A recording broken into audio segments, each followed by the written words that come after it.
मुंबईमध्ये शिवसेना ठाकरे गटाचा निर्धार मेळावा पार पडला आणि या मेळाव्यामध्ये बोलताना उद्धव ठाकरेंनी भाजपवर जोरदार हल्लाबोल केला।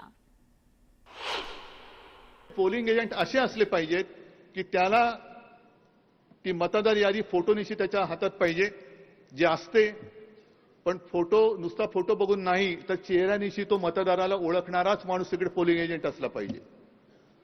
आणि जर का तुम्हाला वाटलं की याच्यामध्ये गडबड आहे, हा बोगस आहे याची खात्री पटली तर बेलाशेक त्याला थोबडवा, बिंदास फटकवा त्याला।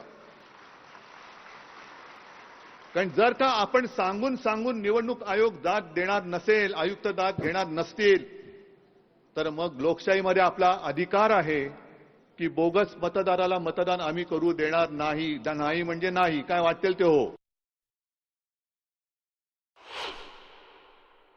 या दोन व्यापाऱ्यांना जर का असं वाटत असेल की आता 60 वर्ष होऊन गेली, त्यावेळेला जे घडलं ते घडलं, रक्त सांडलं, मराठी माणसांनी बलिदान देऊन मुंबई मिळवली, त्या सांडलेल्या रक्ताची किंमत पैसे मोजून जर हे मुंबई विकत घेऊ पाहत असतील तर यांना मुंबईमध्येच आडवं करून यांच्या इराद्याचं थडगं सुद्धा आपल्याला इकडेच बांधावं लागेल।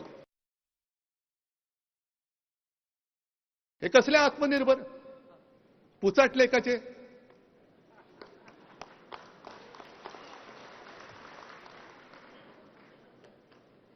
यांचा राग काय येतो? अरे खुले मैदानात या ना, आहे ना, तुम्ही मर्दाची अवलाद असाल तर मैदानात उघड या, आणि नामर्दाची अवलाद असाल तर मत चोरी करून या। ठरवा आता भाजपने काय करायचं ते। मर्दाची अवलाद आहात की नामर्दाची अवलाद आहोत? आम्ही मर्दाचे आहोत, आम्ही मैदानात लढणारी माणसं आहोत। तुम्ही नामर्दाची अवलाद आहात म्हणून तुम्हाला पक्ष फोडावे लागतायत, नेते चोरावे लागतायत, मत चोरी करावी लागते आहे। भारतीय जनता पक्ष म्हणजे स्वयंघोषित देशप्रेम्यांची ही बोगस टोळी आहे। उघडपणाने मी सांगतो, बोगस टोळी आहे ही। स्वतः देशप्रेमी म्हणून जाहीर करायचं आणि सगळं बोगस देशप्रेम दाखवायचं। आत्मनिर्भर भारत करणार आहे, आत्मनिर्भर भारत।